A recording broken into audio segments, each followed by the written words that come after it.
রাজনৈতিক কোনো পরিচয় নয়, উনি রাষ্ট্রপ্রধান হিসাবে আমাকে ডেকেছেন। আর রাষ্ট্রের মামুলি নাগরিক হিসাবে আমার দায়িত্ব হচ্ছে তার ইজ্জতের বরখেলাপ না করা। এ কারণে আমি গিয়েছি। উনি অনেকক্ষণ গল্প করলেন, তার সাথে ভালো একটা গল্প জমেছিল।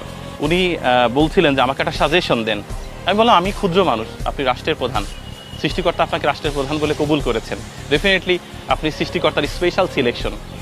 সেই জায়গা থেকে আমার বলাটা অনুচিত হবে, অভয় দিলে বলতে পারি রাষ্ট্রের প্রত্যেকটা নাগরিকের আত্মিক পরিবর্তন দরকার।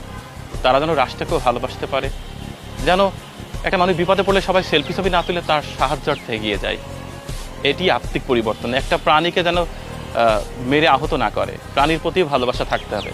ছোট বাচ্চা লিচু চুরি করেছে, তাকে বেধড়ক পিটিয়েছে, এই সংবাদ শুনতে চায় না আমরা। তাকে ভালোবাসা দিয়ে তাকে গাছে তুলে বলতে হবে যে এই গাছ থেকে লিচু পারো, আমার জন্য পারো, তোমার জন্য পারো। কতগুলো লিচু খাওয়া যায়? একটা ছোট বাচ্চা 8টা 10টা লিচু খেতে পারে, তার বেশি খেতে পারে না। তাকে তার জন্য পেটাবেন? একটা বাবা তার স্ত্রীকে কাঁধে নিচ্ছে, আবার মৃত সন্তানকে নিচ্ছে, আরেক সন্তানকে হাত ধরে নিয়ে যাচ্ছে প্ল্যাটফর্মে, এত মানুষ। এটা হতে পারে না। একটি রাষ্ট্রের দুর্বিষহ অবস্থায় প্রকাশ করে। সো আমি বলেছি এভাবে, আমার অপিনিয়ন জানতে চেয়েছেন, আমি বলেছি। গল্পের খাতিরে অনেক কথা বলতে হয়েছে, আমি বলেছি।